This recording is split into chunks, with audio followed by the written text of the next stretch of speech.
Have you ever taken an antibiotic? Most people have.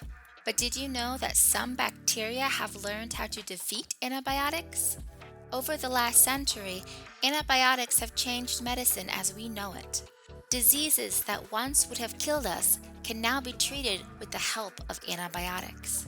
Some antibiotics kill the bacteria that make us sick by preventing the bacteria from reproducing. Other antibiotics can kill bacteria right away, but bacteria are fighting back. Over millions of years, bacteria have evolved to survive even the harshest of environments and can be found everywhere from Arctic ice cores to the deepest depths of the ocean. They are the ultimate survivors, and because they reproduce so quickly, bacteria can evolve to survive threats like antibiotics in a handful of years. But that is not the end of their evolutionary powers.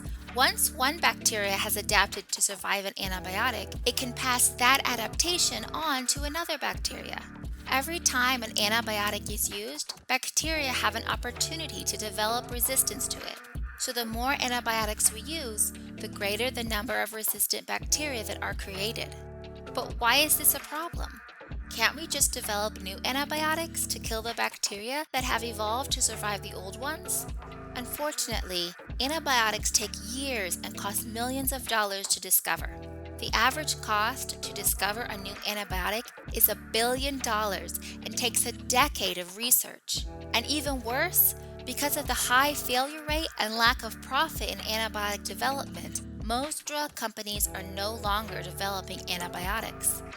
But what can we do? Are we doomed to slide back into a world where we could die from blisters and paper cuts? The situation is not hopeless. Many brilliant minds are urgently seeking solutions. But here's the problem. Without everyday people like us becoming aware of the threat of antimicrobial resistance, we only continue to make the problem worse. What the world needs is time. Time to find solutions to the antimicrobial resistance problem. We can all play a part in giving the world the time it needs. What are some things we can do to help? The most important thing we can do is not get sick. If we aren't getting sick, then we don't need antibiotics.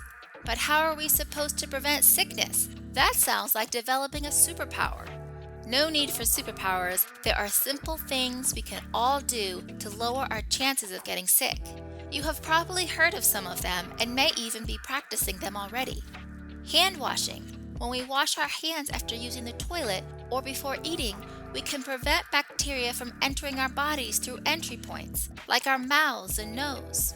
Bandaging cuts and scrapes can also prevent bacteria from entering our bodies through broken skin. Food safety.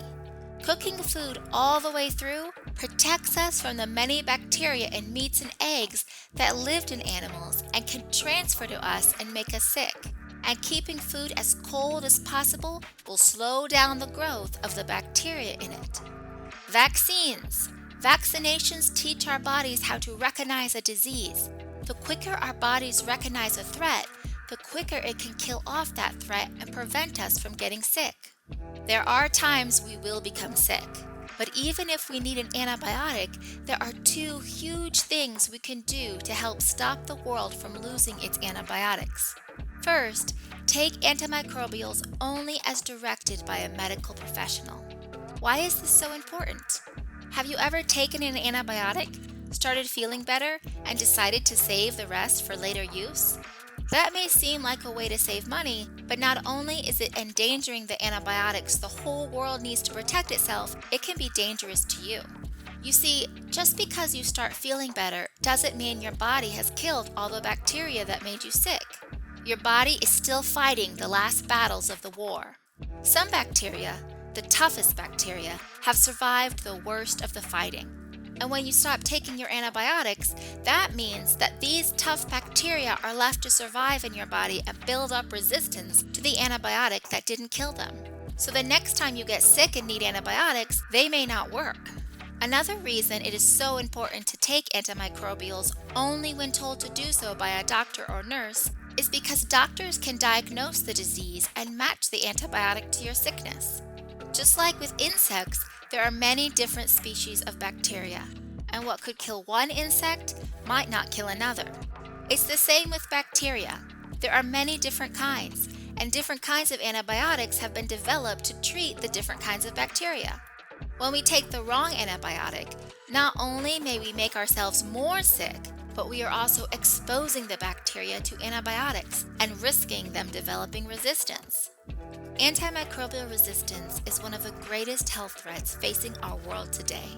But by working together, all of us doing our part, we can prevent a dark future in which the life-saving antimicrobials that have saved millions of lives no longer have the power to protect us.